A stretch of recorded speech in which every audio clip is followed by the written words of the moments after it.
And we're live. All right. All right, we are live. I've just invited a bunch of people into the meeting. Um, Let me set it up. Sorry, one last setup thing.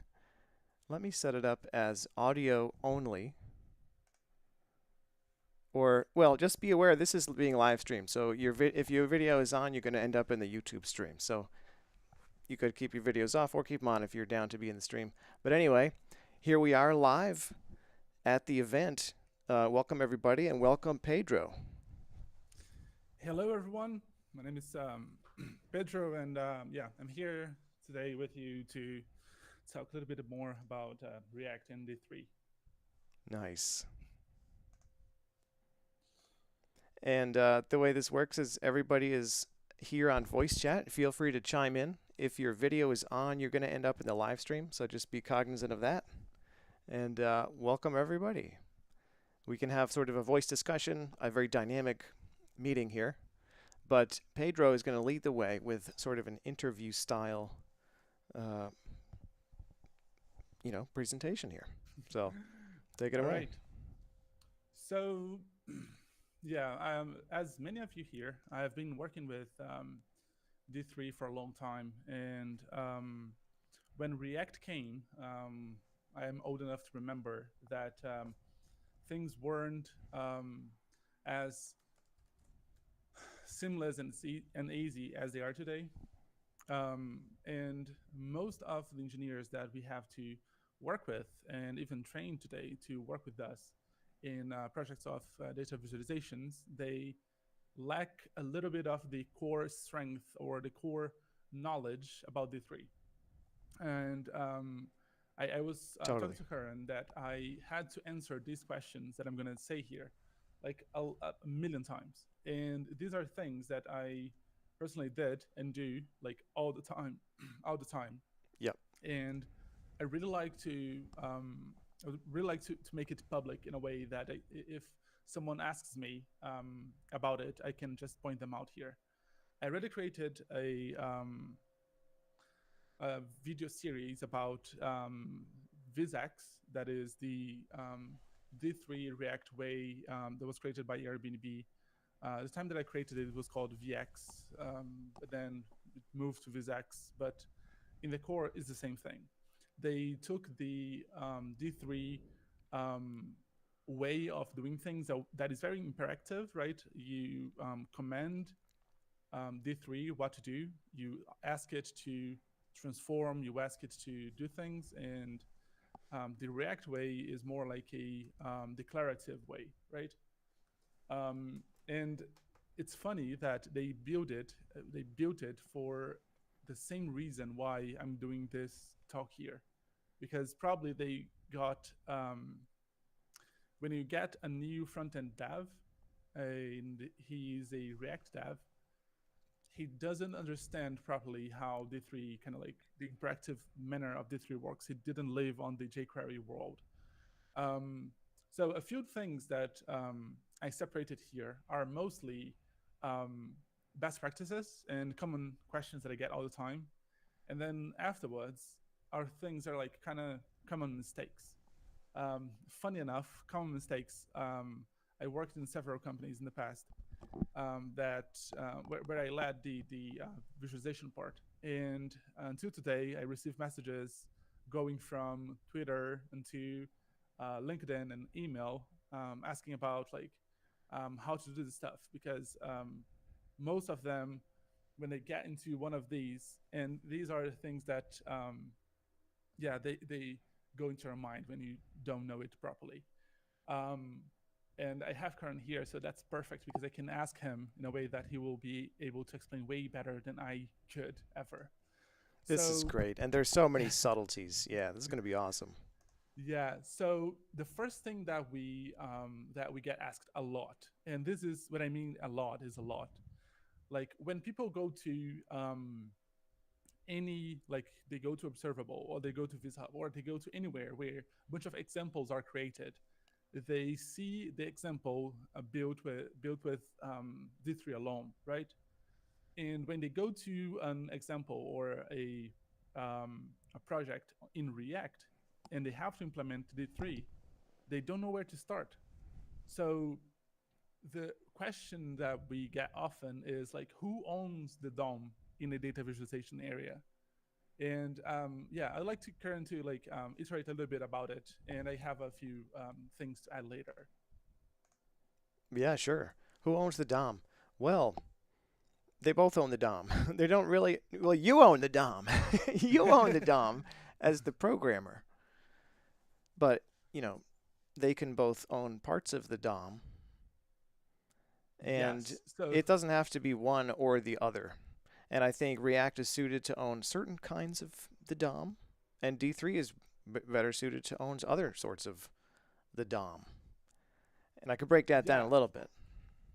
yeah. Please, feel free. Yeah, so traditional UI like divs, nested divs, layout with CSS, that's really what React is best at. It's very, very good at very deeply nested like components and things like that. UI basically.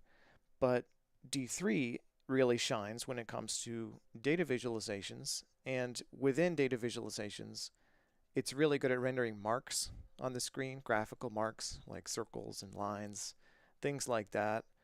Once you render those kind of marks with D3, it opens up the door to animated transitions, which is really nice and smooth in D3 and very clean API.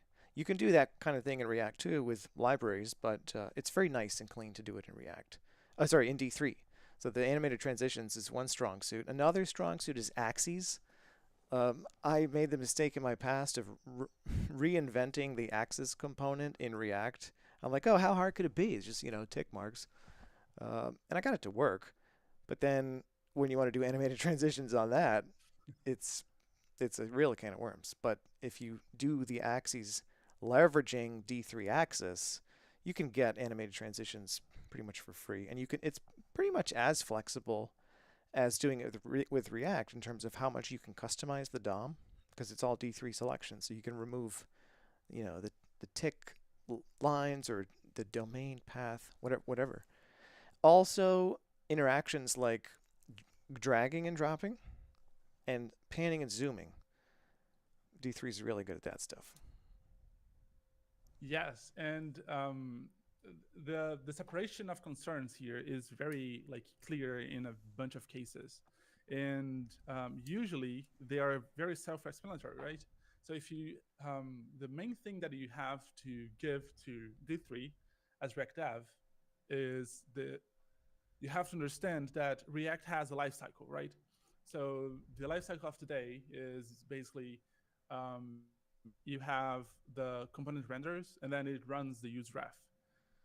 When you create a D3 app in JS manually, you have kind of like the same thing. You have the element there, and then D3 takes over and controls it.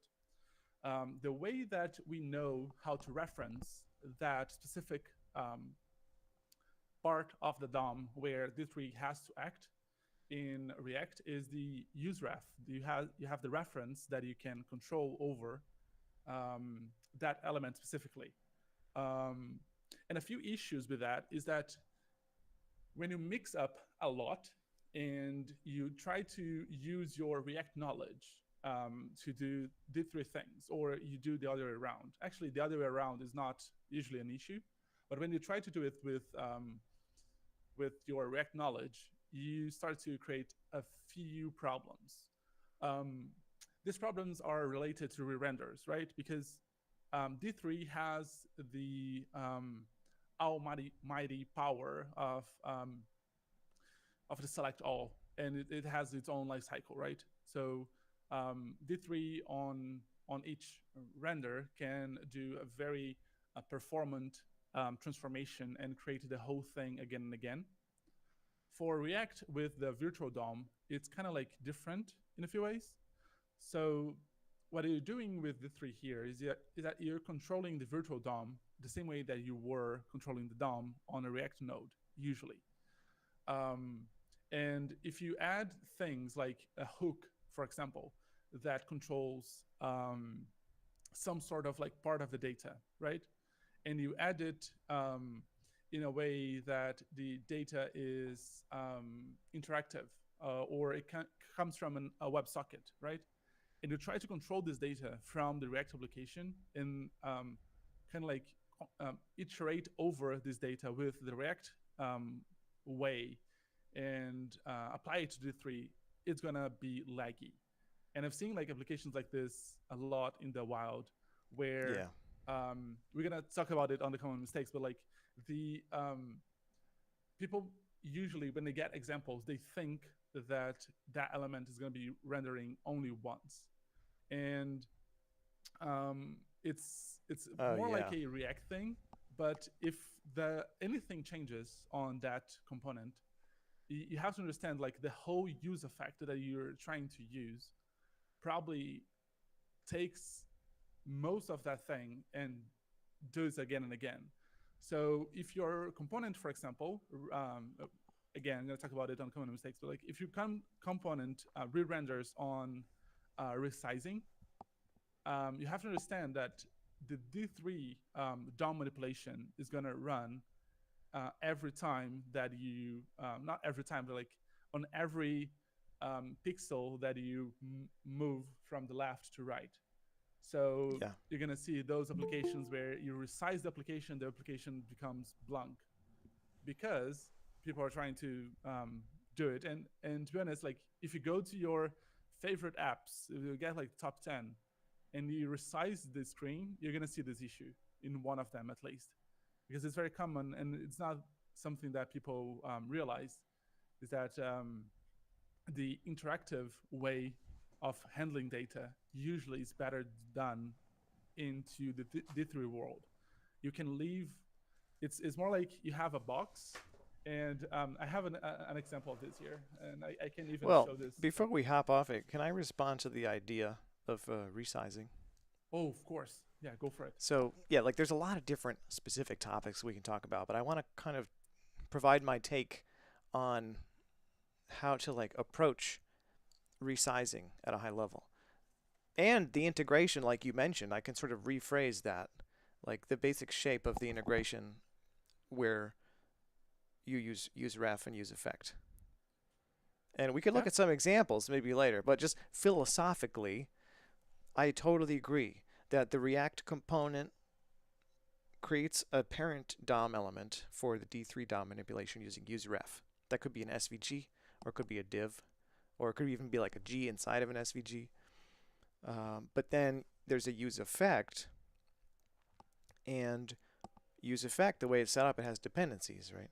And so anything, all the props or local state or stuff in React that you have access to, if the data is, the D3 part of it depends on any of those, you add them to the dependencies list of that use effect. And then when any of those change, it runs that effect, and then that can call out into your D3 code that renders the stuff. Now, going a little deeper, how would you handle resize? Well, maybe React can manage the state of knowing the width and height of the parent container. That's totally fine. And then you can apply a trick with position relative and position absolute to decouple the SVG from the parent DOM. This is a really useful trick. So that way you won't get these like spurious scroll bars that appear in random places. So the way that works is there's a parent, like a div maybe, or yeah, a div that contains an SVG. And if you want to control the size of that div with Flexbox or whatever you want, you can measure it with React. React is really good at measuring that stuff. And then it becomes a piece of state, right?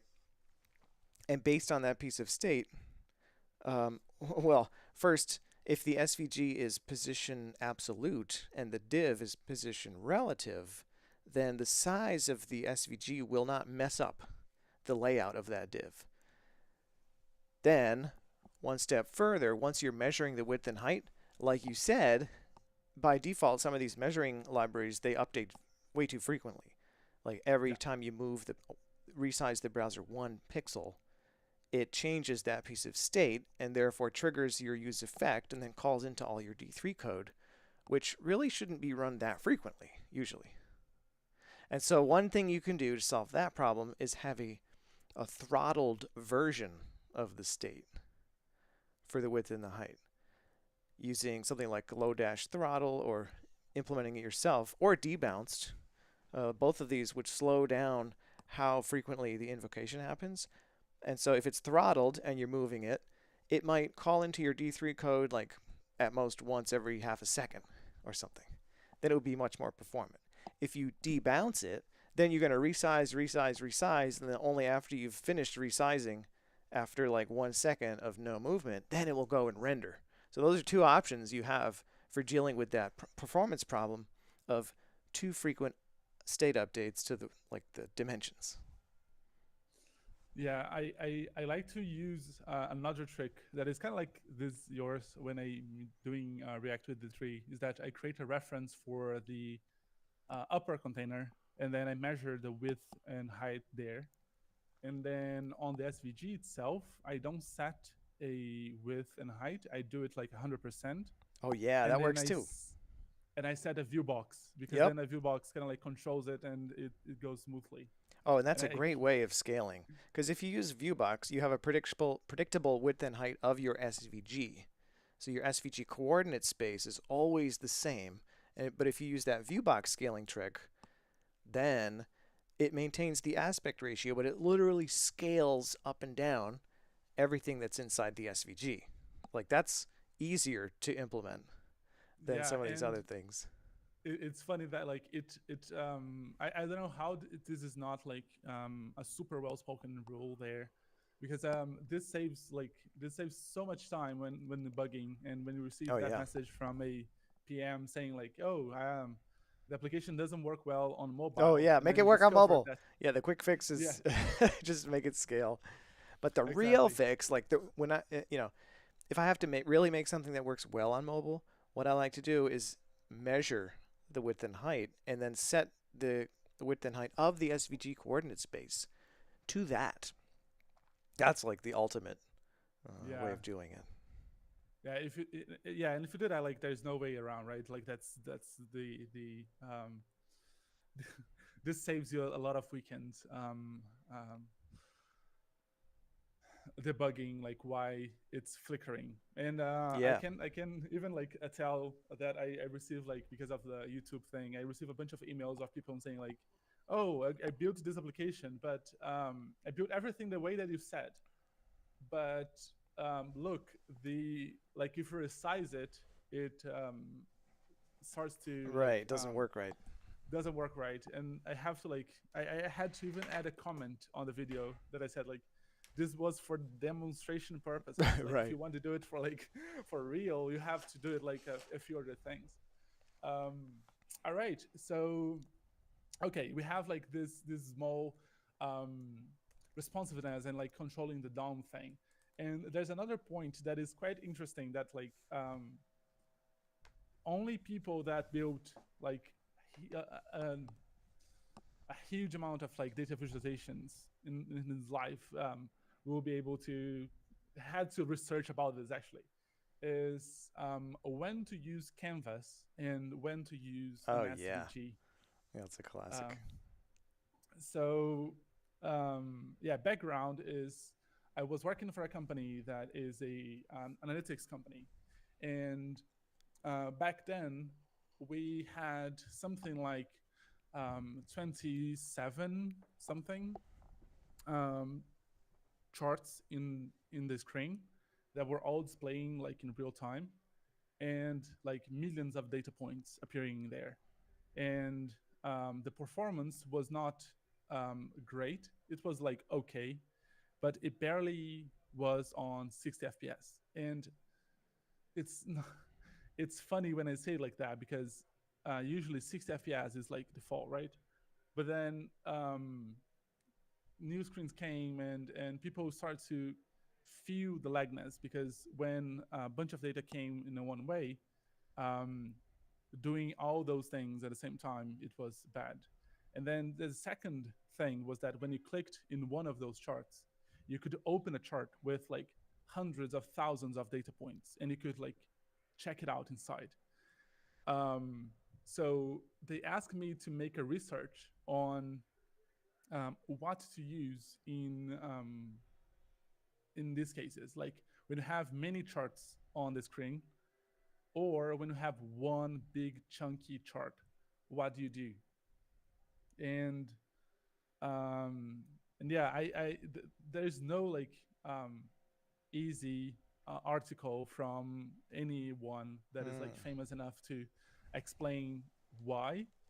So you have to like test it, right? So this is one of the things that brought me to testing, performance testing, because I had to test. I had to show like, yeah, if you show like this many data points into this many charts in the page, and then blah blah blah, this is better and that's better. So I want to know first. I don't know if you like made research about this, and what's your opinion about this, Karen. I want to hear from you first. How do you choose when to use Canvas, and how do you choose when to use SVGs as the basis of your data viz in the three? That's a really great question. So, yeah, let's write that article. Let's make it happen. Let's make it happen. Yeah, that's a very good one. Because I have this is a classic question in data visualization. You know, writ large, I guess you would say. Even beyond web technologies, beyond D3, beyond like transcending SVG and Canvas and WebGL and technologies. In data visualization, the question is, do you really need to display a single mark per data point? Sometimes you don't. Sometimes, if you have a million or a billion or 10 billion rows in a spreadsheet and you can map them to visual forms, at a certain point, there are more data points than there are pixels on the screen, right? So if you represent one data point in one pixel, you sort of max out the capability of the hardware. However, there are ways of rendering fewer marks on the screen, fewer graphical primitives, which could be SVG, rectangles or lines or circles, whatever, um, based on data reduction techniques. And there's an amazing paper. Chart, not the chart, but like the market view, the order book that has like a bunch of red and greens going up and down. Um, we tried once to do something similar with D3, but then it was not performant at all, and we had to like go into a canvas implementation, because one thing that is funny is that when you build something in the canvas, um, it goes outside of the DOM manipulation. So whatever you do there, it lives there, and it doesn't interrupt the rest of the rendering of the application. So it's kind Oh, of it like does, yeah. opening. So it like when you see something that is like super active on your screen, that is like a market thing, or I don't know, any data visualization that is super fast. Usually, it uses a canvas, because if you use an SVG, it queues on the rest of the DOM manipulation, and yeah, usually that makes the apps a little bit chunkier. Totally. So we're back with the stream. Yay! And I want to respond to your idea of the canvas blocking the rendering, because it totally does. And that can be a huge source of lag in your app. And let me see if my screen sharing is working now. Sorry.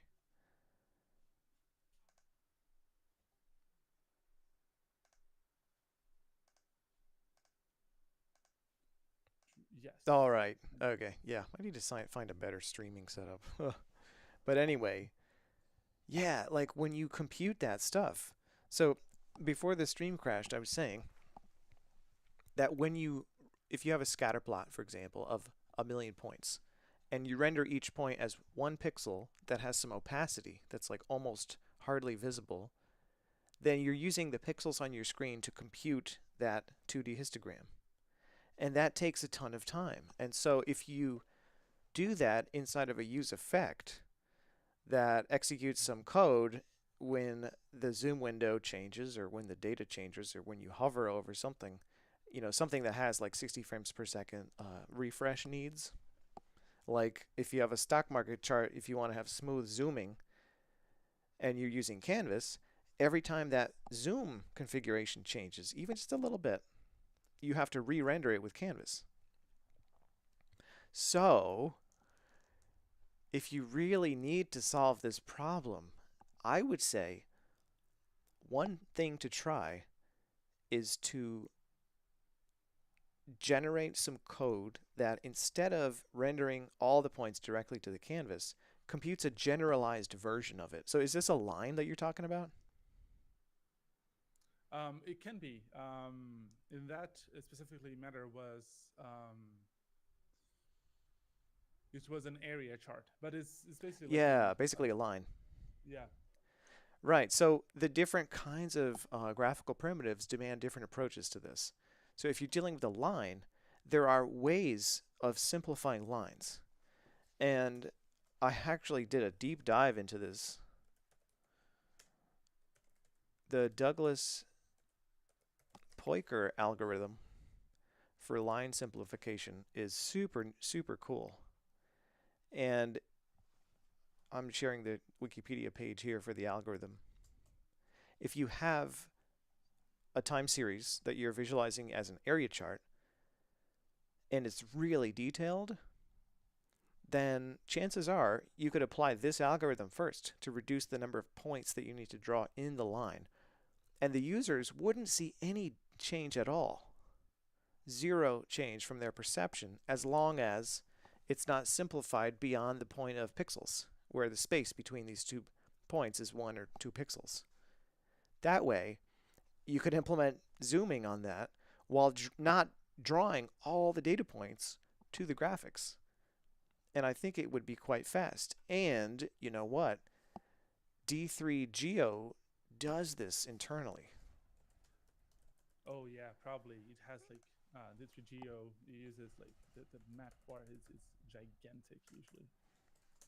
So I don't know where it is exactly, but oh, whoa, they changed it all around. Yeah, so right, they changed around the D3 document. It used to be you could search the README here, and I used to love that. But now it's in here. And I'm looking for a specific example. But yeah, GeoPath does this internally. And there used to be a nice link to an example that Mike Bostock did years ago where it's like this dynamic line simplification. But I don't think I'll be able to find it from here. But based on that, here's something to try. Instead of rendering that area chart to the canvas directly using, I guess, begin path and line to, move to, that sort of stuff, you could first pass it through this D3Geo path. And that would do the computation of this Douglas Poiker algorithm to reduce the number of points that you need to represent that shape on the screen with an area chart. And it turns out that I'm pretty sure the way that D3Geo works, it is pretty much compatible with Canvas. And so what you can do is like map, I guess, your XY to latitude, longitude, pass it through D3Geo, right? And then map it back to X and Y to take advantage of the line simplification algorithm. And you could still render with Canvas. But if you do that step, you could even render it with SVG and it would probably be performant, honestly. I like most of the D3 functions when they're not related to rendering anything to the screen, they're usually pure. So that's a super nice thing. Um, you can definitely use it as a functional thing only, and render to canvas afterwards. Right, It's exactly. super. So like in general, what we're describing is this idea of taking these binned aggregation techniques. And I would argue that, binned aggregation, well, I don't know, then I think about it. If you apply a line simplification, it's kind of like binned aggregation. You could even do a bin aggregation on that time series that you're using an area chart to represent by taking the average over certain durations. You know what I mean? Yeah. And then you have a data set of like the average value per hour. And then if you zoom in, it could break down to the average value per minute, and then per second, and then per millisecond. Or if you zoom out, it could be like per month or per year. And so if you're building an interactive system, instead of relying on the graphic system, be it Canvas or SVG, if you build some kind of an intelligent caching system for these pre-computed aggregated data sets, you can still compute them in the client on demand. And then if you cache them, you'll only have to ever compute one set of binning or one a level of detail of line simplification at a time. And then you could cache them. And then when you need to render it, you only place a limited load on the graphics system. You know, it's not all the raw data points, but it's a simplified form that would definitely increase performance, probably to the point where you wouldn't see any lag anymore. You wouldn't feel the noticeable lag that comes with drawing, you know, a million or 10 million points on a canvas. Yeah, in most of the time, like depending on a, a bunch of things, people apply curves to Right. the thing, so you can't see the actual point of data anyway. Um, so usually this doesn't affect users because one thing that I got in by an old professor was that when you are looking at a chart, you're not actually like the first thing you do is you feel it, right? Like when Mm. you see a chart going up or down, or when you see a chart like doing a spike, you don't actually see and interpret it. You just feel it, and then you take um, an action based on it, and that's what visualization is for, right? If you take like uh,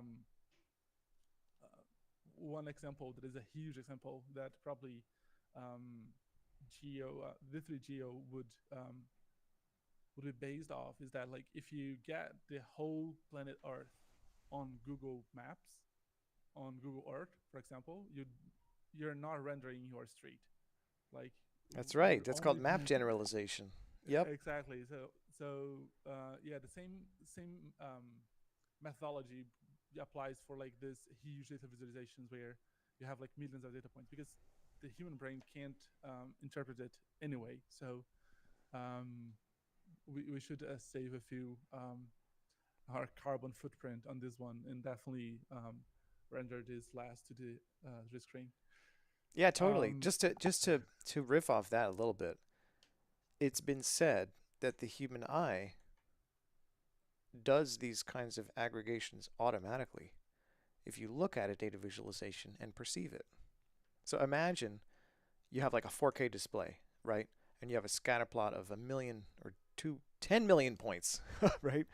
And each one of them gets their own pixel. And you can see it super clearly if you're like right in front of the display, right? But then imagine what happens when you walk backwards in the physical space of the room that has the monitor in it. If you walk back 5 feet, you can't see as much detail, even though all the points are rendered on the screen. And then if you step back 20 feet, it's like pretty darn far away, and you're getting like a tiny little thumbnail, right? And that tiny little thumbnail could be represented by, arguably, you know, a 500 by 500 grid of pixels. And so image rescaling has a lot of similarities with this data uh, reduction techniques, especially bin aggregation. Because like if you have a 2D scatter plot, you can adjust the dimensions of it.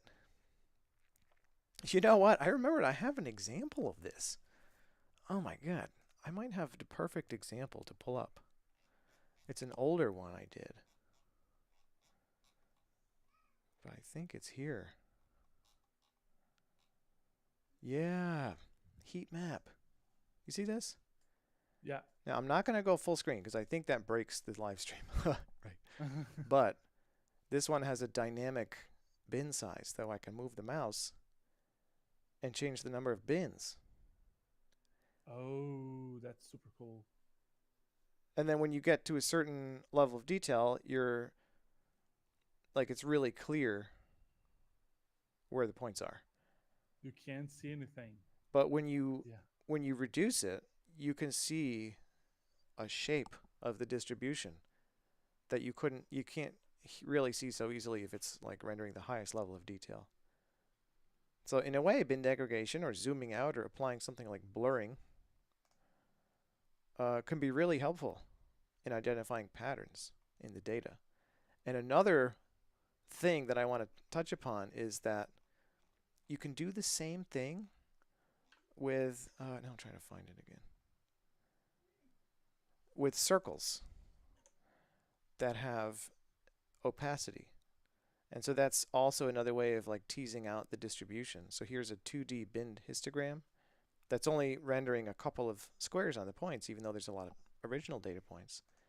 And if you visualize it as circles instead, you could just control the circle size and set opacity on it to tease out this pattern of the distribution, right? So if you're plotting a million points and you adjust it so you see the patterns you want to see, you can really increase performance by applying something like 2D histogram binning at the right level of resolution to get roughly the same shape. Yeah, and the human eye kind of does this by default, which is pretty wild. Yeah, in the end, there's like less pixels to render, less computation to do, and it's cheaper to do the computation before than to render it on the screen. Yeah, you could even do it on It's the very server. And that's what like Google Maps or if you zoom in and out of OpenStreetMap, all that generalization is pre-computed and lives in a file in like a giant S3 bucket on some server, you know? And so if it's really heavyweight computation, you could do the same approach for data viz. But if it's not so heavyweight that you can't even run it on the browser, you can run it in the browser and then have a local cache in memory of the pre-computed aggregations at different levels of detail. yeah that and yeah I've worked with a few browser APIs that allow you to get a little bit more control over your cache on the browser itself, and not only like the classic session local, but IndexedDB and Oh yeah, the uh, local storage. Yeah, drop it yeah, into but local storage. yeah, the these days there's a database that like literally lives on your Right, and browser. So XDB. Yeah, I've been meaning to play with that. it's quite cool. And when like a fun fact is that when we worked with this company, that we had to run like this huge graphs and charts and etc. The data and the type of data that they wanted usually was temporal, right? So meaning that Right, they time series. never wanted to compute the data for real time. They wanted it for like yesterday, and that's just Yeah, a nice technique that people do, is like you pre-compute this one and then you transform it, and you can like do like all sorts of things on the server, and then only present it to the user when it's super like clean and optimized, and all the algorithms that you have to optimize it already passed. totally. This is like the standard. But okay, we talked about performance here, and canvases and SVGs, and we have like the conclusion that is like, yeah, usually if you're thinking too much about it, and you're not like, and you're not a rendering a huge and enormous thing that is going to be seen by an eagle, you shouldn't care much about it. Yeah, um but that said, it's often worth trying it because applying data reduction techniques is more complex to implement. It's more dev time. And so oh yeah, maybe there are certain cases where if you just switch the underlying graphics from SVG to Canvas, it's going to be a huge win. It's not going to be that much development effort. So there are definitely times when that makes sense. And when you do that, I do want to add on this point that it is possible to layer Canvas and SVG elements yeah. in the Z index. So the base the base layer could be Canvas, where you're using it to draw your marks. But then the and a lot of SVG people do. overlay, it could be like position, the CSS trick with position absolute, position relative. It can apply, it can just exist on top of it. And so you see in the background the canvas, and then on top the SVG that can contain things like the axes and the interactive elements like brushes, if you want, or certain annotations, you know. But if you do that, you lose the ability to like add an event listener to a circle in the graphics, for example. And somebody in the YouTube chat asked about that. He's like, "Can you talk more about you when you use Canvas, but you have to select something?" So when you use Canvas and you have to select something, you have to adopt a spatial index or do brute force. So like the brute force computation would be for each thing that you're drawing, compute if the mouse is touching it when you click. But that is big O of n, right? So you have to circle over all, you have to iterate over all of the data points. However, if you want to implement interaction, but you have too many data points to do a brute force approach, you need to adopt a spatial index like a quad tree or an R tree. Those are the two most popular.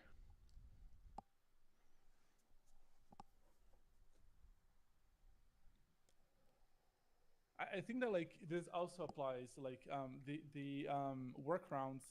This is like actually part of the next thing that I wanted to talk about is like when you're doing React in D3, interactiveness is usually the main topic, right? Oh yeah. Usually, like it's like how when you hover over something, where do you handle it? Because on the Right. D3 world, you add like add event listener, right? You add um, these things, and um, a fun fact is that this I want to ask you because probably you're gonna know as soon as I say it. Is that when you have this, for example, you have a line and a line chart, and you need to handle hover effect for a specific part. Um, how do you do it? How do you Well, capture the mouse event? right. So if I'm understanding correctly, you have a line chart Yeah, and you're rendering the line with Canvas. And the line is going in one direction, like it never loops back around. So for each, yeah, just as a structural quality of it, it's never going to have any loops, right? It's only going to go forward and backwards. So for, let's say for a number of evenly spaced x positions, like days or hours, there's going to be a value associated with it, and that I've never value's had to create a line chart that looped, but right. that's Yeah, yeah. very interesting. But it impacts the decision of which spatial index data Yeah, structure to that's true. use. Because if you have something like a connected scatterplot that is aligned with loops, you have to take a different approach and use something like a quad tree. But if it's a line, there's a really cool algorithm called bisection that is very similar to a spatial index, but you don't have to build any additional data structures. It just assumes that it's like what there's some term like monotone in X or mono direction or some kind of technical term. But if it's like an evenly spaced set of points along X, well, it also depends on how you want to prioritize the points. If you hover close to a point but not directly on it, do you want it to select the point on the line chart that is closest to the mouse, or should it select the point on the line chart that is in the same vertical line as the cursor? Because you could do either way. Oh, that's a good one. Um, let's say that I only take into account the horizontal aspect of it Right. and not Yep. And the we vertical can one. discuss these two cases separately. So in the case that you just want to select the point that is aligned with the mouse along X, then you can try a brute force approach. That's the algorithmically simplest. But if that's not performant enough, then you can go for the bisection algorithm. And that is something that's built into D3 array, I believe. Bisect. Yeah, D3.bisect. It is pretty much as performant as a spatial index. If I remember correctly, it's an algorithm that like it cuts the search space in half for each iteration, and like I'm sure there's a cool visual representation of bisection. Like somebody's probably done a cool animation, but basically what it does is it searches for a match by cutting the space in half each time. So it's actually algorithmically big O of log n instead of big O of n. So bisection can scale to like millions or tens of millions, an insane amount of points along the x-axis, and it will find it in big O of log n time. So if all you want to do is have a line chart where you show a tooltip or something corresponding to the date or the timestamp where the user is hovering, then you can use bisection. Does that make sense? Yeah, it does. And the fun fact is that if you're doing this, you don't have to like either you don't have to touch the canvas at all, right? You can Right. do it entirely on Yeah, it's the entirely top in the layer. space of data. It's divorced from graphics entirely. That's the beauty of it. Yeah, and so probably this answers a question that is like, if you have to handle data on a canvas and you're not really sure how to do it, you shouldn't, because handling um, the the the event listeners on the canvas usually is very hard, and it's hard for a reason, right? Like um, the Canvas API was not built to be used as a um, analytics part or like a structural thing. It's more to be used as a draw in thing. So yeah, if you really need to do it, you should put one on top of the other, and Well, do not touch I the can canvas at all. I can talk about the case of if you have like multiple lines too, and you want to do hovering. How would you do it? Yeah, that is where it gets super tricky, and it's actually a lot easier with SVG. I have a good example of this. Let me pull it up real quick. So I remember I worked, and it might it might even crash. I did a coronavirus line chart a pretty long time ago Oh, the classic. with multiple lines, and then I added the Voronoi overlay on the top to get the interaction, and that was just wild. Here it is, and this shows the um, the overlay, and I think it's pulling from a live API, so the data is like insanely huge now. Yeah, oh my gosh. Look at that. That's crazy. Yeah. So, okay, see the lag here? This is a great illustration of our performance Yeah, problems. that's a very good one. Yeah.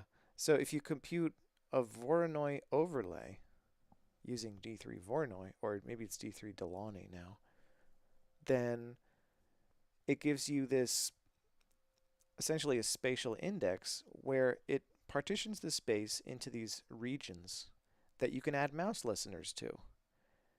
And if a mouse falls into this region, like where I'm hovering here, then all the points within that region share the property that the closest point on a line in the line chart is the same. And so for any region that I'm hovering over on, like over here, the closest point is the one on this top line. But if I hover a little bit more, the closest point is a point on this other line. And so there's a two-step process where you listen for events on the mouse hover events on the Voronoi overlay cells, and then map that back to what line does that point live on, and then that feeds back into some React state of like selected line or selected line ID or whatever it is. However, this is super slow, and it's using SVG.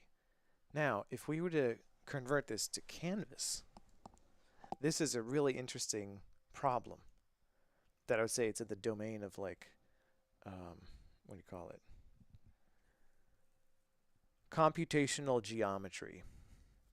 So Oh yeah, if you definitely. have a Voronoi overlay like this and you're using Canvas, it doesn't really help you because it doesn't help you directly because Canvas doesn't have the ability to add an event listener for a shape that you add onto it. Like I said earlier, you need a spatial index for that.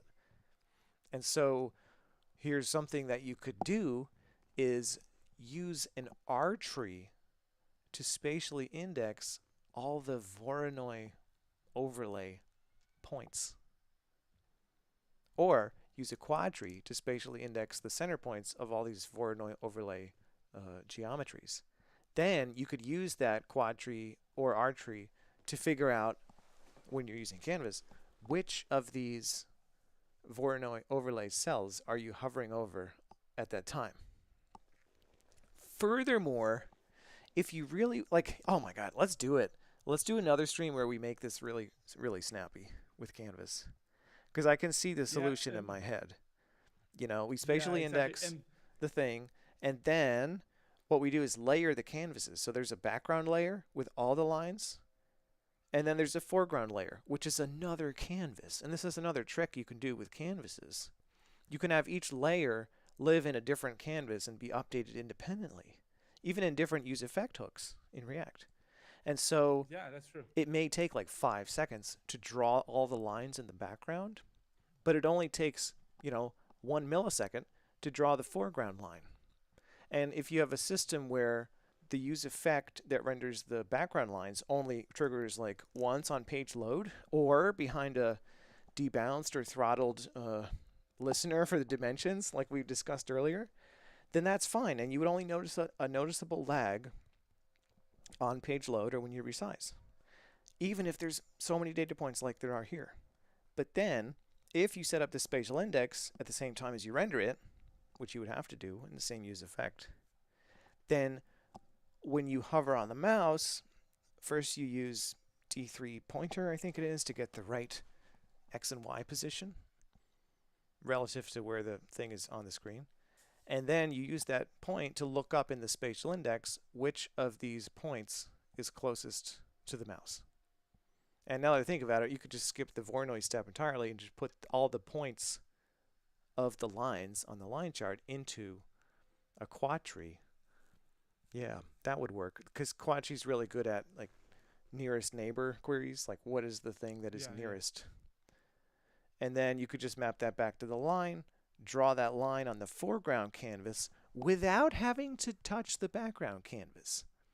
And then there's a final use effect that pulls everything together and just renders the background layer and then the foreground layer. And that's how you could implement super, super snappy hover to highlight the point on the line chart that is closest to your mouse when there's a ton of lines.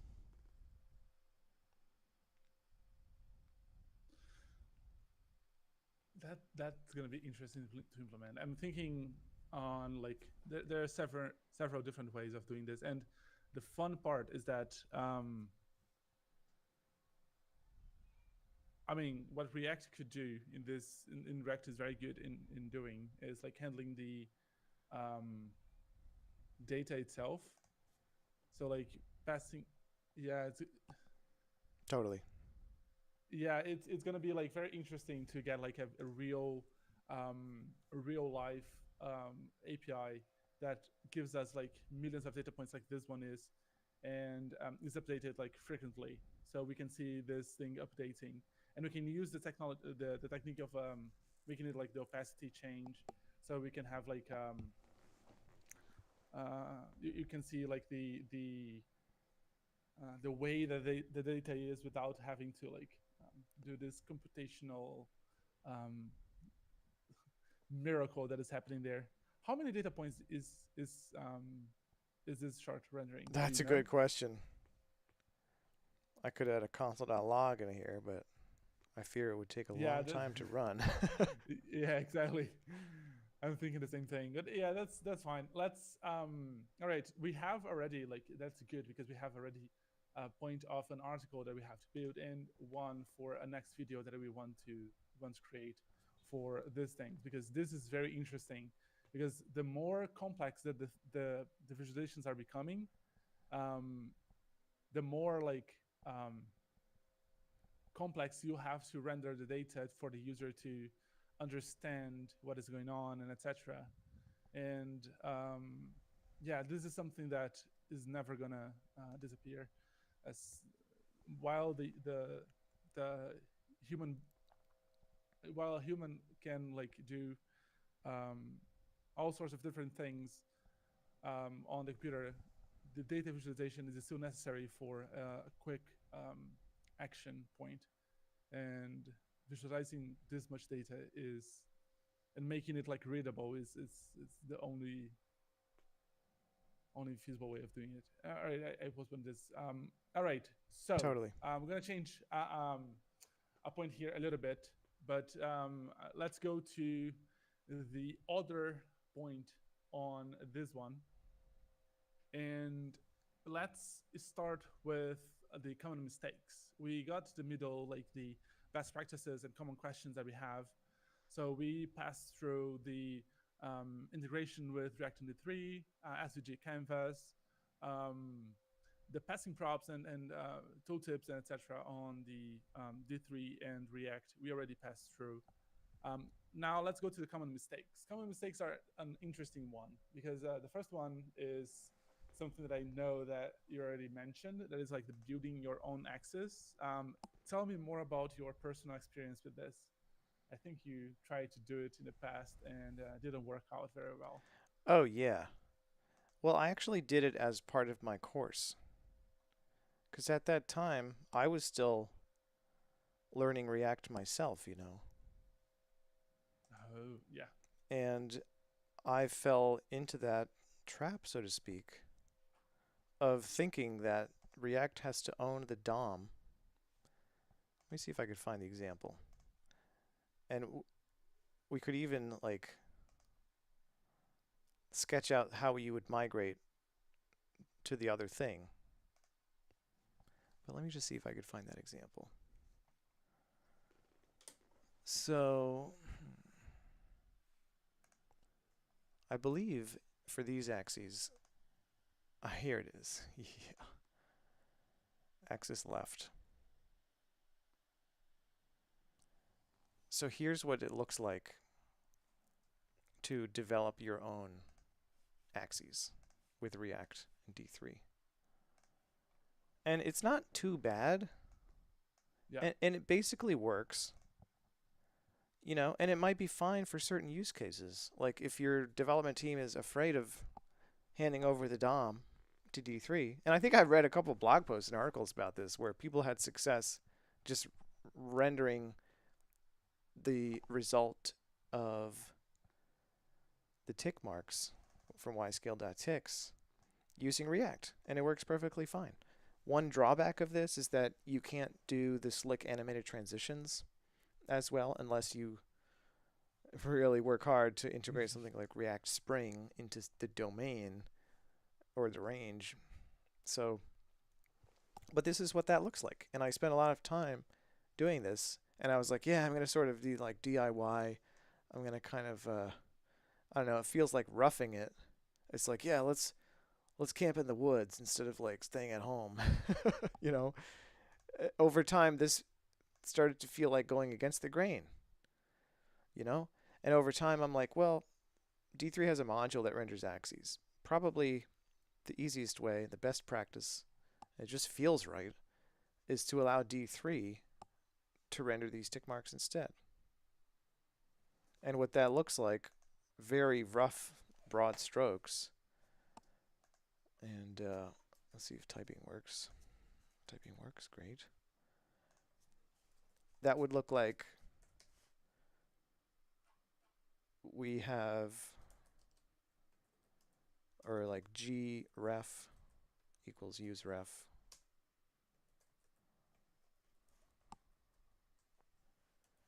And then, you know, sometimes it is really nice to use React to manage the parent level SVG. That way you can use React components that each render their own group element. And then you can say, you know, ref equals gref to get a sort of a handle on it. And then you can say use effect.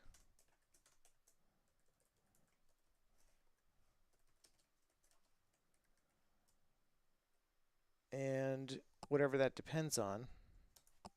I guess the Y scale.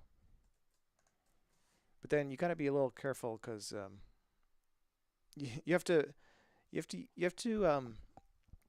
use if you want to put a Y scale inside of the dependencies of a use effect, you have to redefine it when anything changes on it. So that would be like if the domain changes or the range changes on the scale itself.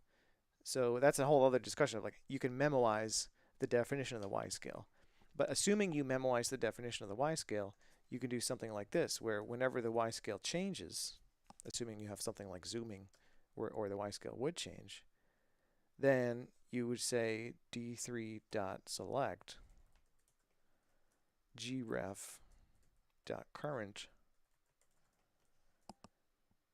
and then do all of your fun D3 stuff right there. And that would look like, axis left.call, and then you could reduce this and get rid of like 20 lines of code. So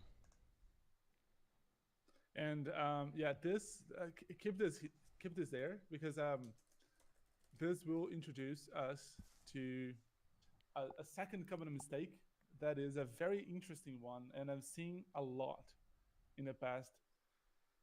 Um, your Y scale is not declared there, right?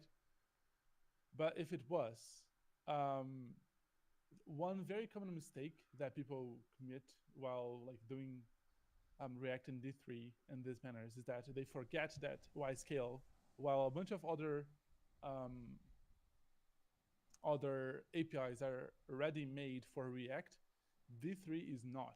right, So the Y scale was not created to be memoized in this way. right, So one common mistake that I've seen like many juniors come to me and say like, "Hey, why is it flickering? Is this like not rendering correctly, or um, this data is like making 100,000 network calls? Why is this happening?" And usually it's because you didn't memorize the scale linear or scale um, the Y or X scale, right? yep, Because and you pass it like if you don't pass it to a news effect, that's fine. You don't have to do it. There are some cases where you don't have to, but when you do it, please make sure to memorize it. Otherwise, as soon as you pass it down, that component is going to render like every time.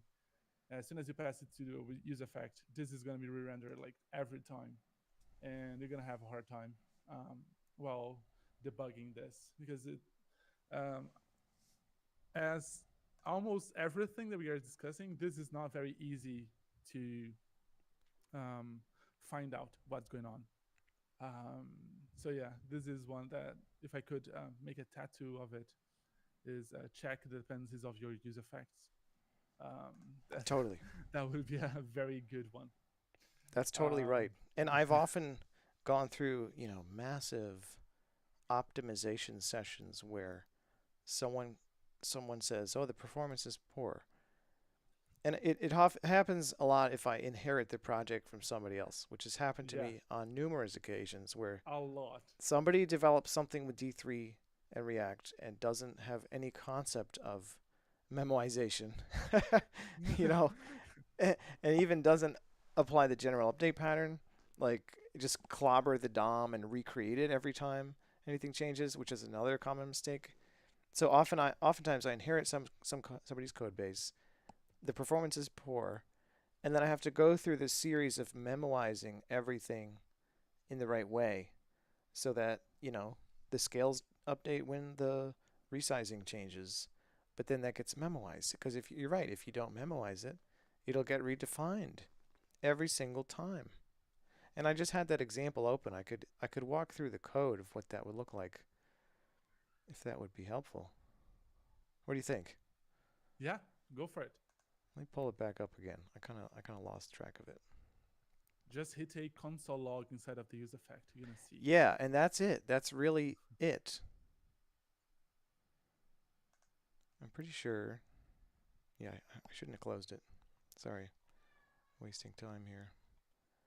but it was the stylized scatter plot. Oh, where did that go? This one. Yeah, so if you're looking through your code and you see something like this, and this is actually not memoized. I made the mistake myself in my course. Check it out. So, future me. Well, to be honest, it's not that bad because there's Yeah. not a performance This. problem here. It only renders once. It only Yeah. really becomes relevant if you do have interactions and you do notice a lag.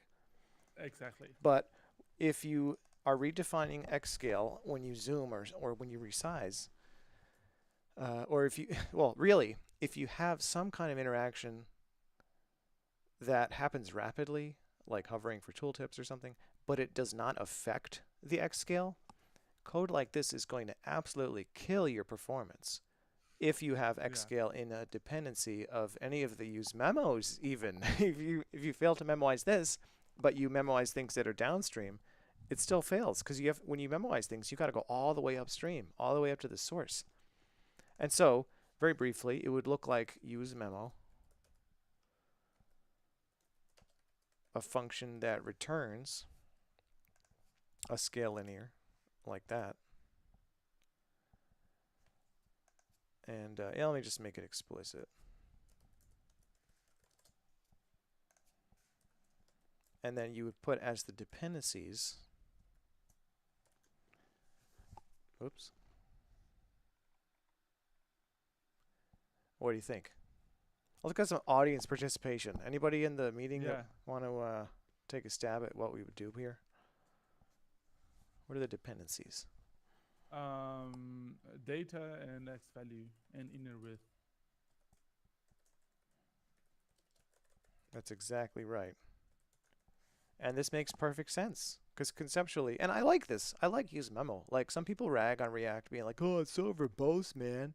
Can't get my Yeah. dependency graph sorted out." I'm like, "Well, dude, I kind of like it because xscale is the output, and this sort of replaces the reactivity, the holy grail reactive programming that you get with like Vue and Svelte and Observable. It's really cool.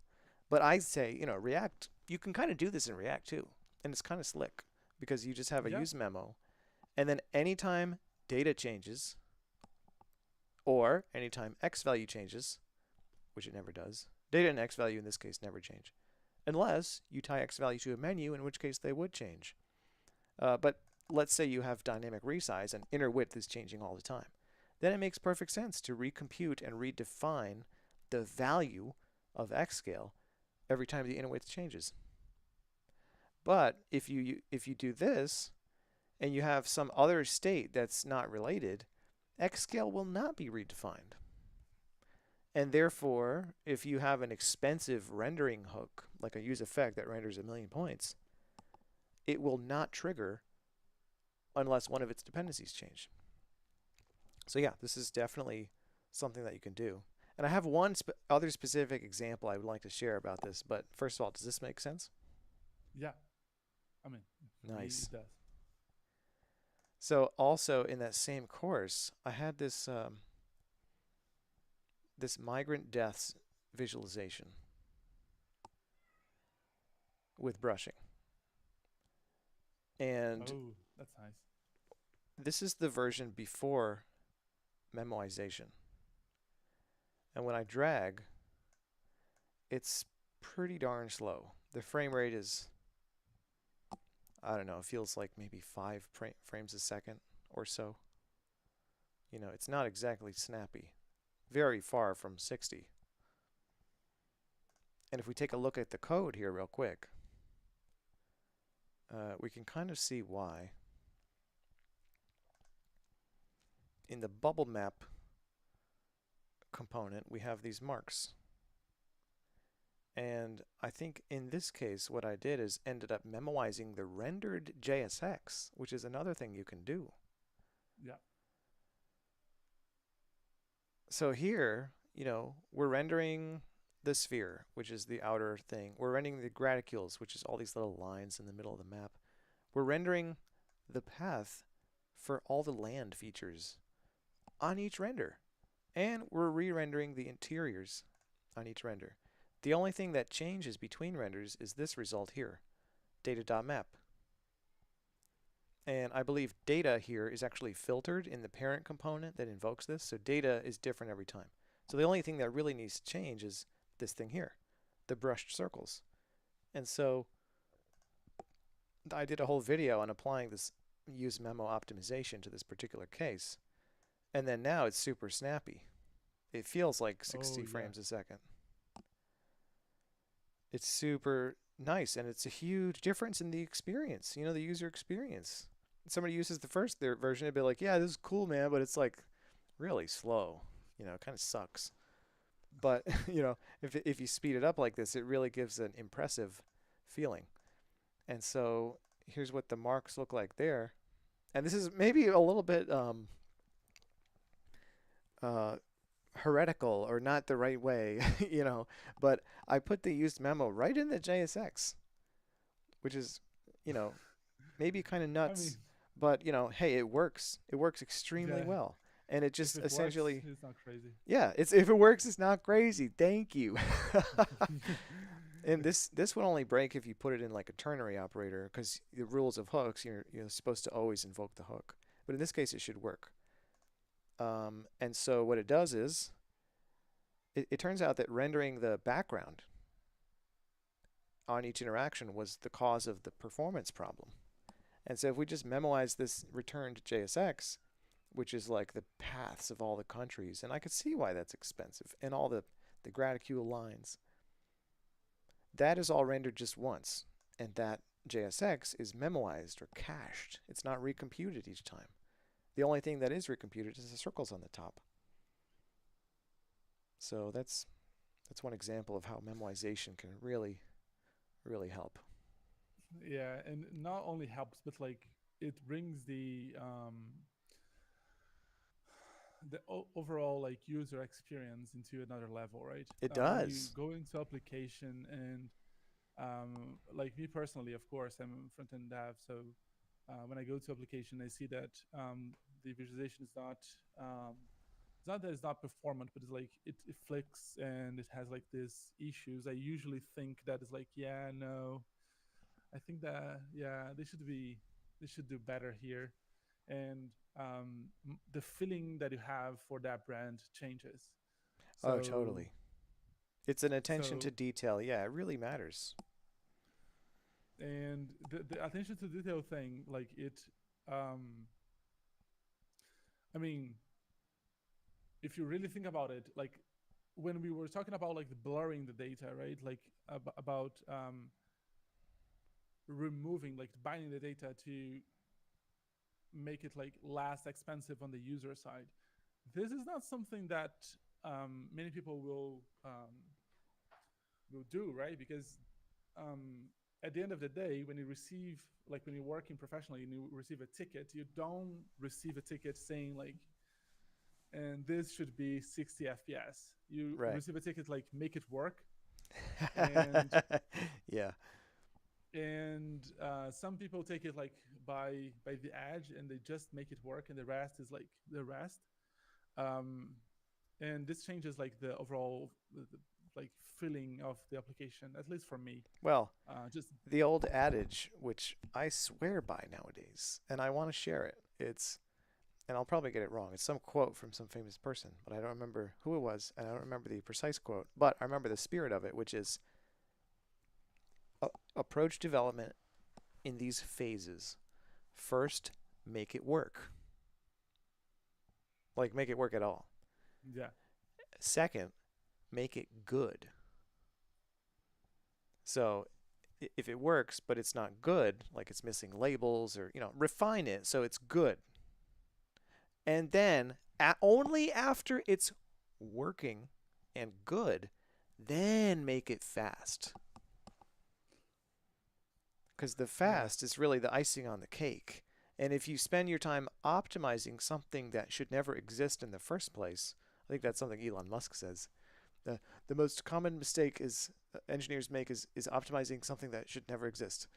That's something Elon Musk said, I think. Mm. But that's totally true, and it's true here too. So first, like, make the first version, get feedback with your team, make it readable, make it like accessible to the people who need to read it.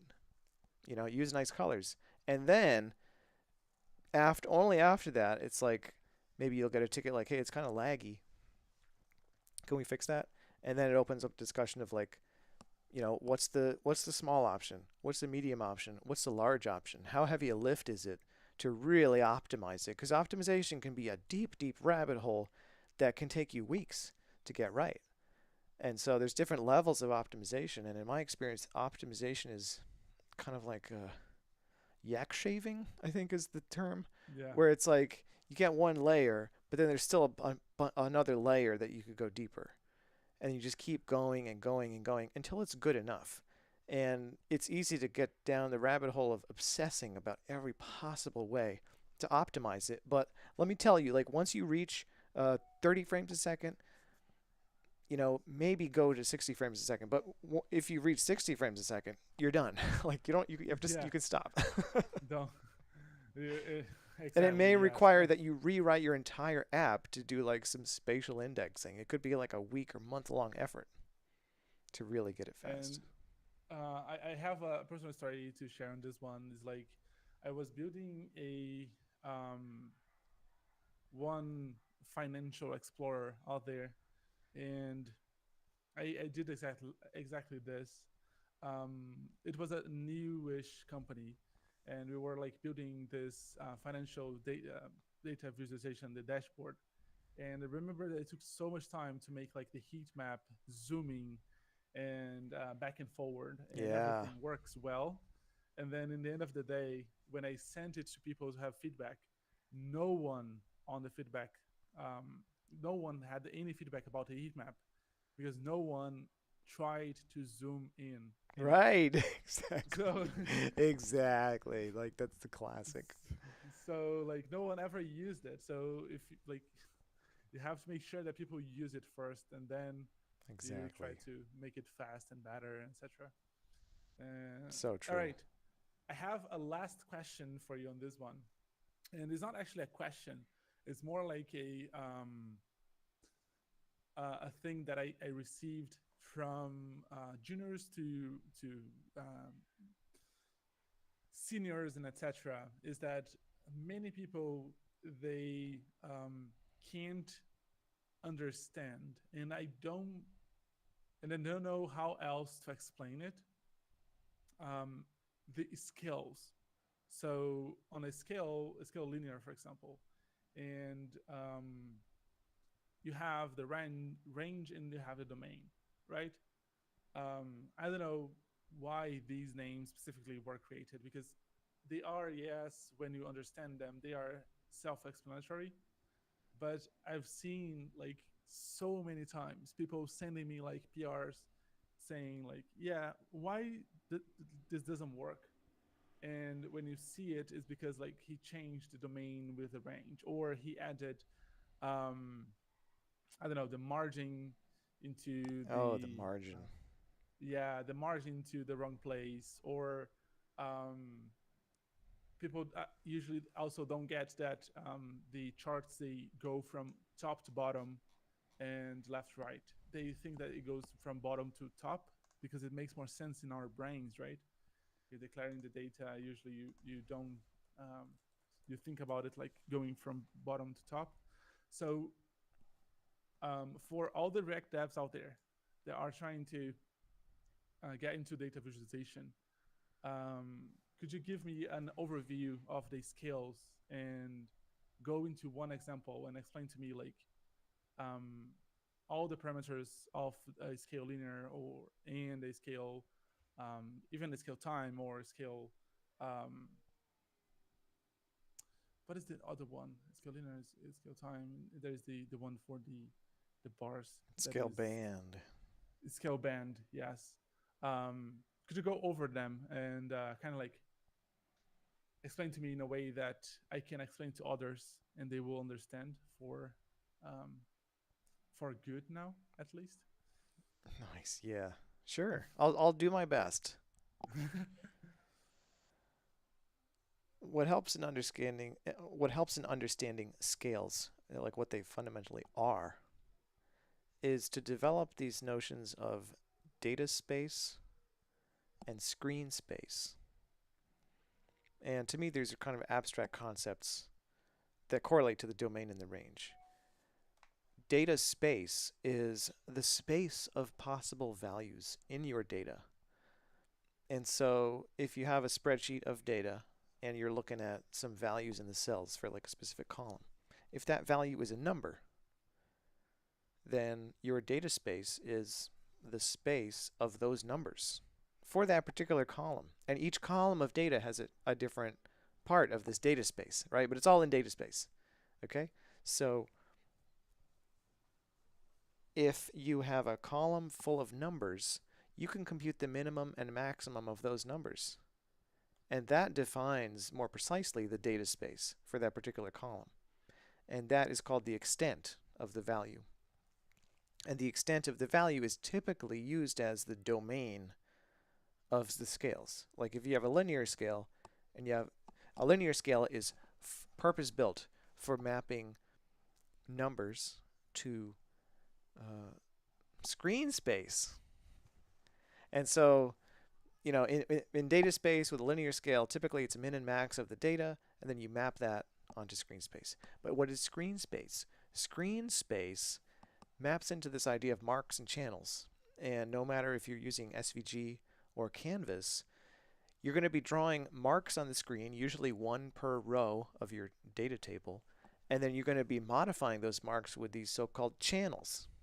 And channels include X and Y position, which is the most powerful of the channels. And if you have a line, there's like length, which is another channel. There's also color as a channel, but color breaks down into more details of like hue is one dimension of color, and saturation is another dimension. And then luminance, how bright or dark it is, that's another dimension of color. And so the screen space with respect to color is kind of three-dimensional. And then, there are others like size. Like if you're drawing points, you have X, Y, color, and size. If you have circles, the circle radius could be different. And that could be the screen space you're thinking about. And depending on what subpart of screen space you want to map your data values to, use different types of scales. And so coming back to the idea of a scale linear, that maps numbers typically to X or Y positions in screen space. And so the domain of a linear scale typically is the minimum and maximum values that you see from the data. It's called the extent. And you can compute that with D3 extent or D3 min, D3 max from the D3 array package. But then the range of a linear scale, let's say for the X or the Y axis, is typically, well, there are two major patterns. Sometimes it's 0 to inner width, which is No. there's this concept of the inner rectangle and the outer rectangle. The outer rectangle is like the whole SVG. What's the width and the height of the whole SVG? And I like to think about this notion of inner width and inner height to be the dimensions of the inner space that the chart actually occupies. And there are two approaches. Either you could have an SVG group element that's translated by the top margin and the bottom margin, and then inner width of that would be, width minus margin left minus margin right, and then inner height would be height minus margin top minus margin bottom.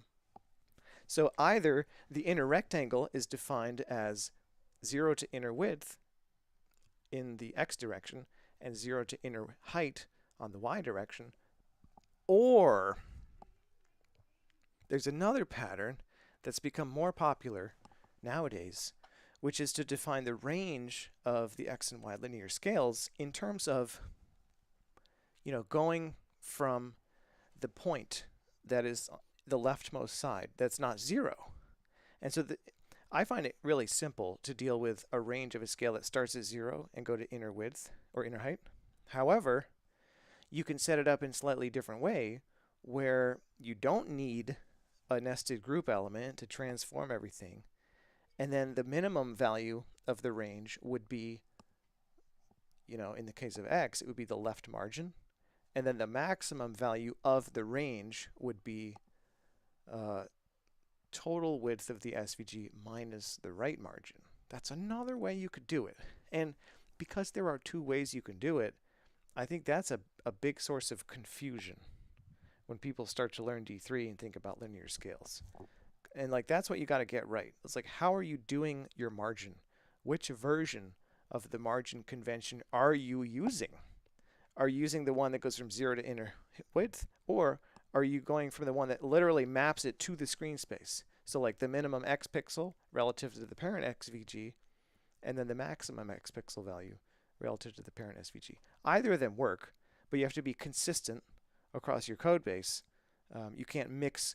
And this is another thing people struggle with is they find examples out there and they copy paste mindlessly without reading it. And one version of one example uses one version of the margin convention and another uses the other one. And then when they try to copy paste code from one into the other, it breaks in a mysterious and confusing way. And so that's one thing about that. I could go on about different types of scales, but it seems And you like you have probably some. like you know that there's a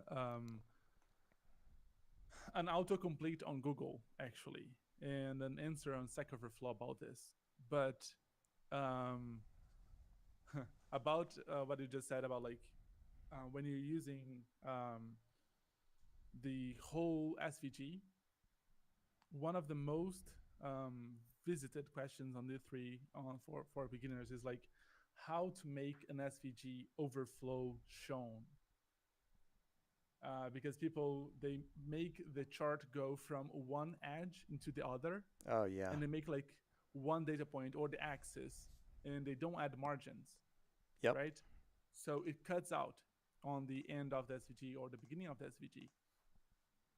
And the first thing that they think is like, yeah, this is an HTML element, right? So I can Right. do an over I can do an overflow like show or something, but it kind of like doesn't work. So then they will start to like get and try to implement the margins, and Right. this like happens a lot. And it's funny because if you go to Stack Overflow, you have like many answers saying like, yeah, you shouldn't probably do it, blah blah blah. Right. This doesn't work, and like everyone that goes there is like, I just wanted to show like a tooltip outside of the SVG. Right. Yeah, and one thing that is interesting about this is that tooltips. Let's talk about tooltips as Sure. the almost like final thing of this meetup. Is that tooltips have a very interesting use case on the React side. Usually, when you render your tooltip, it's absolutely positioned, right? Because you want to position it specifically where you are, and you don't want to respect like boundaries in any way.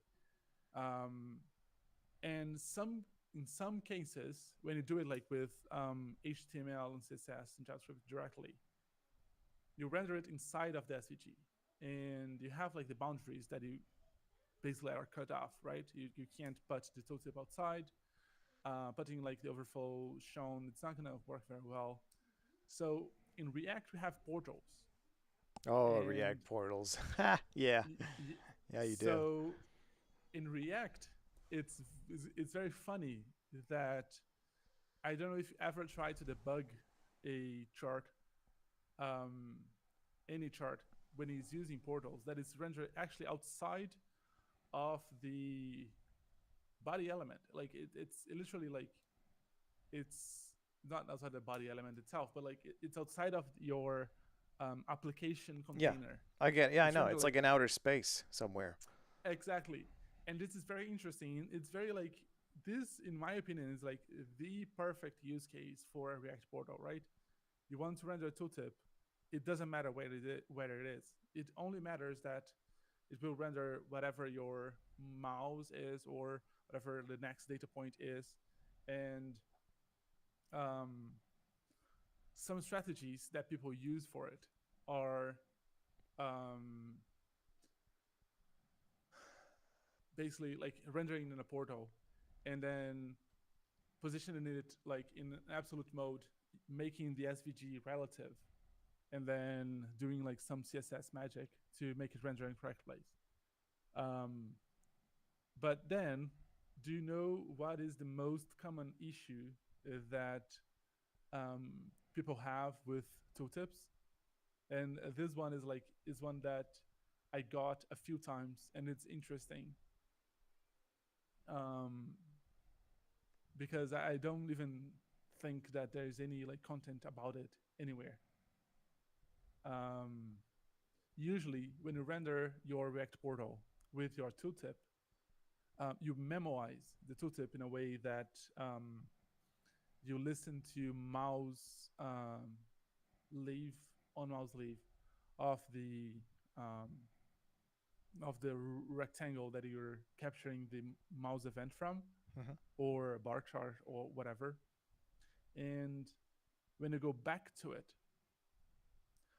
um, if it's memoized, it sometimes doesn't get the correct data. And the reason is because if you enter and leave very fast, your memoized component may be cached wrongly and it may go into a different place. It happens often when you're dealing with like testing, right? Like QA people are the best and the worst at the same time. They try to break your application in several different ways. And one of the ways that is like classic one that I always get is, oh, I'm handling this mouse on and off into the chart, and the tooltip is going to a wrong place. The way Hmm. to fix it in a React tooltip, it's very funny, is adding a math random on your key prop for the tooltip, because then the component is going to be different every time that it renders. And this is like this is a workaround. And Yeah, it has a bad smell. exactly, but It would work whenever though. you, It would work. yeah, exactly. And the fun fact is that there are like several ways of dealing with this, right? But the math random is one that if you go right now into um, GitHub and search for a prop key equals brackets math.random, you're gonna find so many of these, Hmm. because the like this is not a priority for neither the D3 team, neither the React team, neither the like any library creator, because a workaround exists. Some of them implemented behind the scenes, by the way. There are some packages that people use out there, React Viz, um, that Hmm. are React visualization libraries, that they use this technique behind the scenes, that they add like a math random on their tooltips. And sometimes you see like, oh, but this tooltip is kind of like flickering, right? It's not like super responsive on your um, mouse handling. And usually it's because they added this feature with a bunch of others to make it work. But this is definitely a workaround. I personally, I've seen some applications handle it with use ID from the React.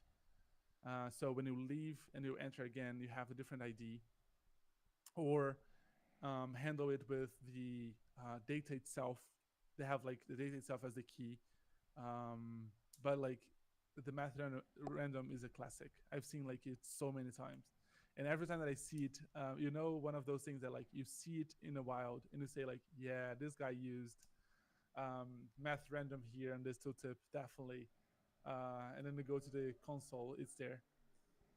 But tell me, how do you personally handle the tooltip on your visualizations? Do you do it on the D3 way or do you do it on the React way? Yeah, to me, there are sort of three levels of how good do you want to make your tooltip. Level zero is just make it work. See if it Yeah. surfaces some useful information. And you can do that with the built in tag of title on SVG elements. And it's super basic, super easy. You just add a title equals something. And you can see it in a lot of the sort of stock D3 examples, Hmm. where if you hover over a circle, for example, it would show a little browser native um, tooltip. But it's very limited. You could just put little text in there. You can't even style it, but it's good as a first pass. So that's like the small size solution that you could do in like less than an hour, or probably just 5 minutes, 15 minutes. But then there's sort of level two, which is leverage SVG for the tooltip. And this is my next sort of go-to way of doing tooltips, and it depends on the needs of the product, right? If the needs of the product are very simple, where you just want to like show some text on hover, or show a little box with some stuff, or if you want to show a little miniature data visualization on hover, you can do that too, and that's cool to do with SVG. Um, but you have to first define like how do you want the interaction to be? Do you want there to be a tooltip all the time that just looks at the position of the mouse and shows something based on the X and Y position of the mouse? And I've seen some financial tools do this. I think Fidelity has a tooltip like this. Or do you want to know what the nearest data point is that you're hovering on and show a tooltip based on that? In which case you would use like a Voronoi overlay to figure out which one you're hovering over, and then use here. And then here's another decision point: do you use the mouse cursor location as the location for the corner of the tooltip, or do you use the location of the data point itself on the plot? Either way works.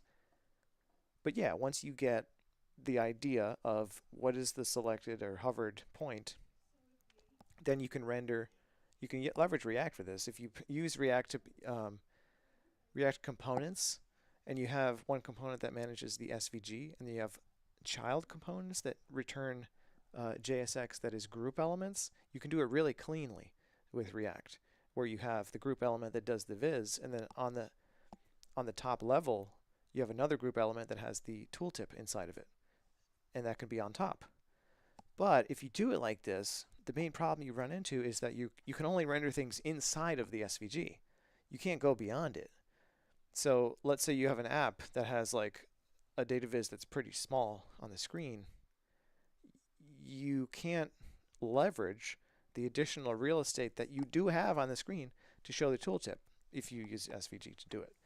And you have to deal with all sorts of tricky parts about like, first version inevitably is like show the tooltip next to the mouse. But then if you go too far to the left, it goes off the screen. So then you have to put the tooltip on the other side, you know, beyond a certain threshold. And then to figure out that threshold, often you need to measure text, which is a whole other rabbit hole. You know, Yeah. Measuring text in SVG is a real pain, especially in React. Or you just hard code it and hope the text doesn't go over. But then you have to manually do all that logic of like, do I put the tooltip to the left of the mouse or to the right based on where it is? Or do I put it above it or below it based on where it is? And so that approach of using SVG, it's like an easy short-term win. But in the long term, if you want to make it really polished, you're going to have to do a ton of work that is already done by tooltip libraries. Which brings me to the idea of level 3 tooltips. So level 1 is like native, use the title. Level 2 is like just kind of DIY it inside your SVG element. But level 3 is like when you just really need a nice tooltip. And especially it works well if you want to render arbitrary HTML. Like if you want to have other developers that are not DataViz developers work on the tooltip and what's inside and style it with CSS, make it a traditional div, then you could leverage a tooltip library. And this problem is one I'm facing with my course. I'm going to be teaching my DataViz course again this year, starting in January, and I'm going to have a whole section on tooltips. And I have yet to really unlock the ultimate solution, but I think it might lie in just adopting a tooltip library, such as Popper. I think Popper is actually really good. If you've never heard of Popper, Oh yeah, yeah, yeah. I Popper.js did. is like a venerable, very, very old library for tooltips. And I think there's something built on top of this called Tippy. Yeah, it's all coming back to me. Yeah, Tippy.js. CPJS is Yeah, like a bunch of these this tools they use like Popper behind the scenes. All the command exactly. libraries that they all use it. Yeah, exactly. And Popper and Tippy, they have solved all these problems. And so it's very similar to the question of should I use React to render the DOM elements of my axis, or should I just use D3 axis? And it's the same kind of thing. Like, do you really want to roll your own tooltips? If you Oh, if you have simple needs for tooltips, then sure, roll your own. It's not that bad. But once you start getting, more and more feature requests around tooltips, maybe it's best to just let a library do all that heavy lifting because they've solved all these problems. Very gnarly problems, I might add, about positioning tooltips, getting the accurate position of the DOM element on the screen, figuring out like where do you use the CSS of position absolute, position relative, how do you actually set the position, and then it lets you use very complex DOM inside of your tooltip, which could even include like more SVGs. And then you could put it outside of the SVG element itself. It opens up that use of real estate. See how this tooltip is outside of the parent box of the thing that you yeah. hovered on, and it's similar to what you were saying with the React portal. And I think these tooltip libraries, you need to provide, and I may get this wrong, but I think you need to provide a DOM element to put the tooltip into, or maybe it just puts it on the body. It's like at some top level. And so you may have to give up some control of the DOM as well if you adopt one of these libraries. But ultimately, I think adopting a library is the most bulletproof way to do it. It's it's interesting that these days there are some brilliant libraries out there that are very powerful on the primitives that we have to definitely use it these days. And yeah, like there are a few options out there. If you want to know, you can I don't know, reach out to me at any point. I've worked with I had to do like a popper on top of popper. I used TP when it launched a while ago. These days I think I use um, or Radix or React Area to handle the tooltips, but it's Oh, React always Aria is really good. Yeah, I'm a fan of React. Is this the one you were talking about? yeah, yeah, yeah, is the one. Yeah, it's really cool. It's really cool. It gives accessible user interfaces. Exactly. And one thing that we didn't talk about here was all these primitives. They make the visualizations do something that it's very hard to do with D3 alone, Oh yeah. without packages, etc. It's making this accessible, um, making it in a way that you can tab over data points. This is like something that I think that in the future you're going to see way more. And these libraries, definitely some library out there is going to appear with making charts accessible because Mm, I kid you not, this is like one of the black holes of the accessibility in the it web. is. Yeah, it is. Is like visualizations are super hard to be accessible. For sure. Um, And this is where, if you want to make your application accessible, it's useful to think about the D3 part of it as a little black box. And yeah, so the more interactions, like if you want to change the filtering, instead of having that in some sort of SVG, if you externalize it into a very traditional UI element, like a drop-down menu, that makes it more accessible because you can adopt libraries like React Aria, or is it Aria or Aria? I never quite know how to say I don't that. know. I call it aria. Aria. It's the kind of thing you just read all the time, and I never know how to say it. But anyway, if you use traditional UI elements and package your app as an app, like don't even think about it as a data viz, but think about it as a data-driven user interface, and leverage React and various libraries like React Aria or Aria for what they're good for. And then the accessibility in the data viz, the best stab at it that I've seen is to auto generate alt text based on the configuration of the data. And so if you have like menus that let you change what X and Y means, you can generate a caption for it that gets picked up by like screen readers that says like a scatter plot of such and such version versus so and so. And that can be a string template that changes as you change the UI. That's like honestly the best I've seen. I'm by no means any expert in accessible data viz, but at the very least, treat it as an image and give it a caption where that caption summarizes what it is. And you know what the ultimate thing would be? Take a screenshot of it, feed it into one of these modern day AI tools, and have it generate the screenshot caption. That would be crazy.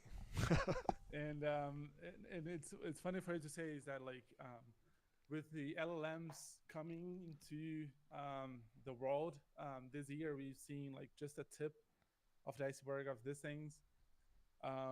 Data visualizations will be very very powerful from now on. You like but the primitives are still there, right? They still need Totally. to like understand and get the human aspect of it before they go into the rendering, just rendering the visualization out there. Yeah, totally. So So I see we're almost at time here. I kind of want to open it up for questions because there's a couple of folks here in the Google Meet. Would that be all right? yeah, sure, go for it. So how's everybody doing? A couple of folks joined. Can make it a more dynamic conversation. I don't know if anybody's actually paying attention. Yo, yeah, anybody there? It was a great presentation. Oh, cool. Thank you. Thank you. Do you have any questions? There's some interesting stuff. Actually, no, I haven't used D3 on any projects, but it was interesting to hear the takes, and I felt like they were good takes that even if you don't, to help you understand like some fundamental concepts. So I took a lot away from it. Thank you. Awesome. Glad to hear it. Awesome. And I realized we went kind So of advanced, but yeah, maybe just to hear the thought process could be helpful. yeah, so does GSAP? I know that like there's a lot of animation frameworks that kind of work outside of the DOM so that you're not constantly updating your components so that it doesn't lag. Is that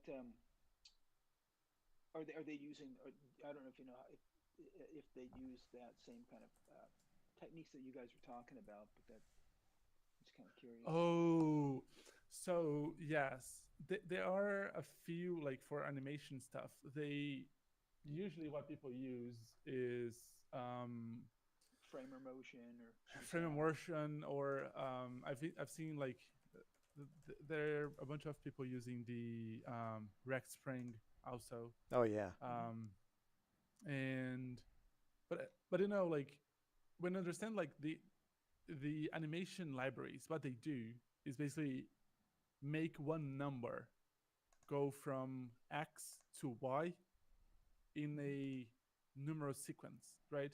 After you understand this part, it's very interesting because then you can get like any value on your chart, for example, and it's a bar chart, right?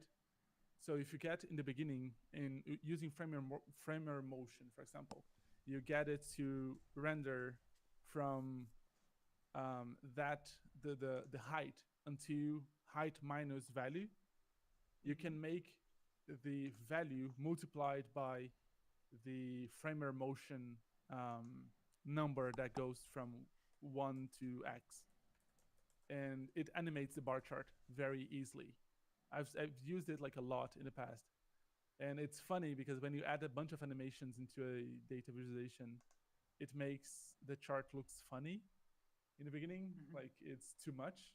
But GSAP usually, I personally use GSAP a lot for scroll in animations. Hmm. Um, and I usually use the framer motion for more of interactive um, animations. But Okay. You mean parallax? oh, Is that what you mean by scrolling animations? not only, but like just handles the viewport part way better than any library that you get on even the native library of InView. So Hmm. GSAP is very like, I mean, first of all, GSAP is older than React, right? So Yeah. let's start from here. Right. GSAP is It's like been it, around. it's been around forever, and they are reinventing themselves like a lot these days. I've seen like frame of motion got the entire market today, but still, if you want to create like animations that are, when I say scroll in, are based on your scroll of the scrolling of your mouse and etc. So, for example, something that goes up while you scroll down, or something that appears when it appears on the screen. Frame of Motion now has it, and you now have like the browser API that has like in view thing, but Hmm. GSAP was the one that like was the OG of these ones, and usually Right. I use it for this type of things. My personal approach is to try to leverage the D3 transitions where possible as a first pass, just because I'm so familiar with it, and you don't have to leave the D3 universe. But if you've already left the D3 universe, then yes, by all means, those things are very much compatible. I've seen React Spring used to control, like you said, the domain and the range, and it works extremely well. And it gets pretty smooth, and it works with the integration approaches we've talked about, like use effect and use ref. You might have to use layout effect uh, to get it more snappy, but yeah, like they're very compatible with D3. I haven't used GSAP that much, so I can't speak to it. Cool. GSAP is only for the OGs, super OGs actually. I, I'm I've feeling always old. I've always been put off by the licensing on GSAP. Apparently, it's like not really open source. Like you have to pay for it, so Oh yeah, it's a that's no true. go. It's not MIT or is it what's the other one? I don't think No, it's I think even that open source. It's no, if closed you Is it use source. it like commercially, you have to literally like pay for it Hmm. by number of devs. Yeah, pricing. If a library has a pricing page, I'm not going to use it. But I've heard great things about it.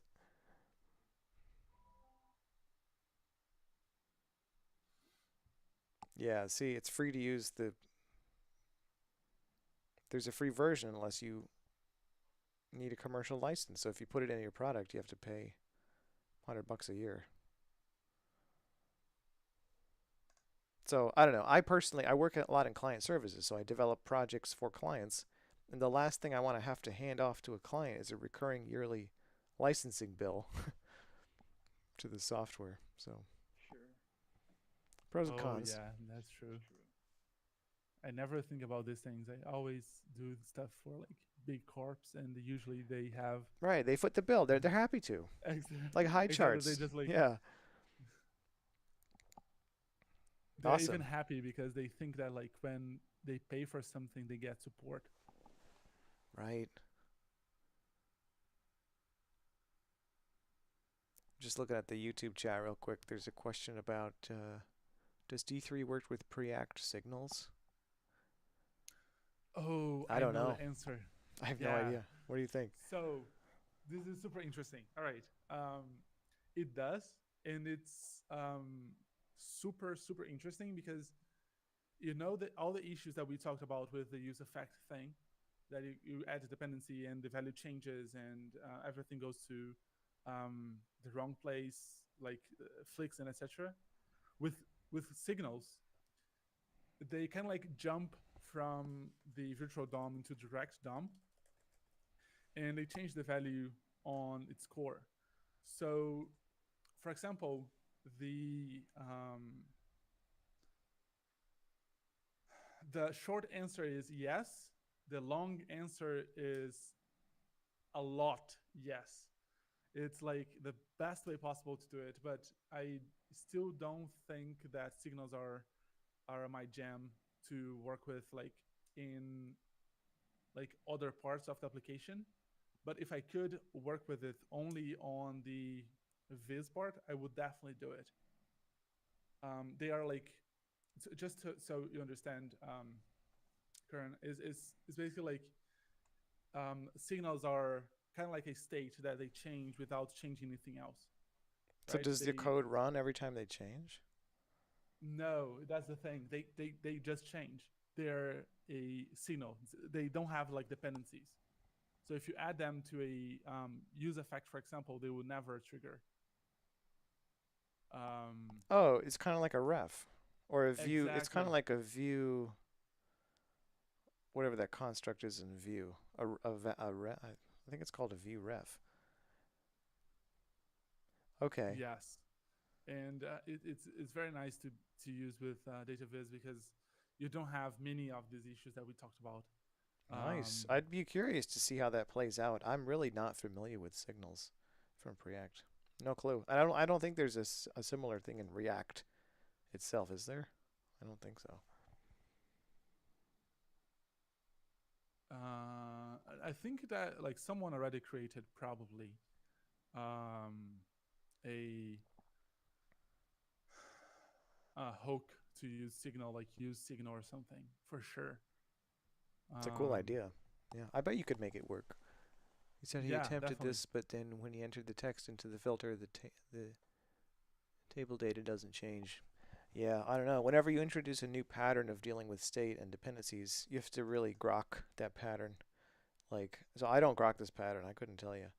But it reminds me of all these attempts at this same problem. Like, Vue is very nice. It has some reactivity in the same way. And Svelte, like, people rave about Svelte and how you can do reactivity with D3 and Svelte, and it works extremely well. So, yeah, it's cool. It's a cool space of design. But anyway, we should probably wrap it up. We've been going for a little over 2 hours here. All right. All right. It was a pleasure for me. If you guys want to hit me up on Twitter or I don't know, go to my channel and see a little bit more about. I talked there a little bit about D3 and VZX. The channel is called Oh My Function. Um, Oh yeah, I've seen and that. Yeah. Oh my. Oh wait, it doesn't come up. no, it's not that big. Yes, There this it one. is. Nice. With DataCamp, you Ah, don't need to download sorry. Python to learn Add. Ads. Add. Class. Python. You can learn right in your browser. Very cool. But yeah, and if you have any cool ideas of things that you are like super curious about or don't know how to do, send me an email. You're gonna find my email in my Twitter or GitHub or whatever. And yeah, that's Nice. basically it. Well, this was a lot of fun. Thank you for all your questions and for the push to actually do this and make it happen. We covered so many things, and I could imagine potentially doing more of these where we do a deep dive and like maybe even do some live coding on one or two of these particular topics. Like we just talked about so many different things, and each one is so deep. So yeah, I really appreciate your effort here and the breadth of the insight and experience that you bring to the table. Like it seems like you've worked with a lot of devs who've come across these things, and it's really great to just get an index of all the common issues. So many Yeah. thanks, and thanks everybody for watching. All right. Thanks. See you around then. All right, take care. Take care. Take Bye. care. Bye bye.